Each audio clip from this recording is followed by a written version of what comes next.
Hello good morning my dears. देखिए ये dice है, पासा जिसको बोला जाता है। पासा में 6 सतह होती हैं और अपोजिट सतह दिखाई नहीं देती हैं।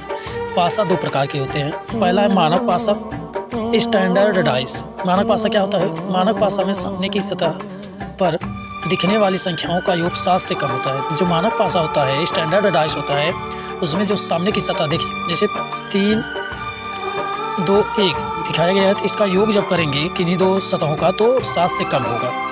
या 3 1 4 हुआ, 3 2 5 हुआ, या तो ये 3 हुआ। तो इसमें एक का अपोजिट जो होगा, एक का अपोजिट 2 3 नहीं होगा, और 2 का अपोजिट 1 3 नहीं होगा, और 3 का भी अपोजिट 1 2 नहीं होगा। तो मतलब सामने की जो सतह दिखाई देती है एक दूसरे के अपोजिट नहीं होते हैं।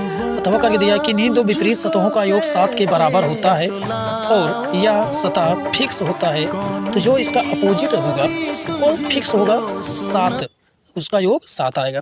जैसे 1 दिखेगा तो उसका अपोजिट 6 होगा, मिलकर 7 बनेंगे। 2 का अपोजिट 5 होगा और 5 का अपोजिट 2, 3 का अपोजिट 4, 4 का अपोजिट 7। देखिए 3 का 4, 2 का 5, 1 का 6, ये फिक्स होता है।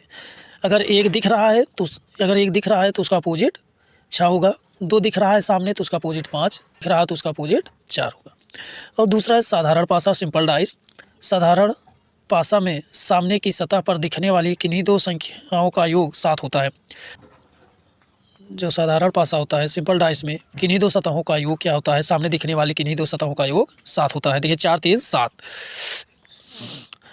मानक पासा की पहचान करें। अब मानक पासा की इसमें पहचान कीजिए।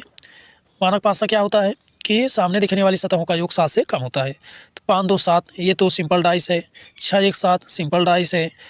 ये देखो 6 2 8 और 6 4 10 या 4 2 6, मतलब ये 7 नहीं हो रहा है, तो ये मानक पासा है, स्टैंडर्ड डाइस है। इसमें भी 4 3 7 योग 7 हो गया, तो ये भी साधारण पासा है।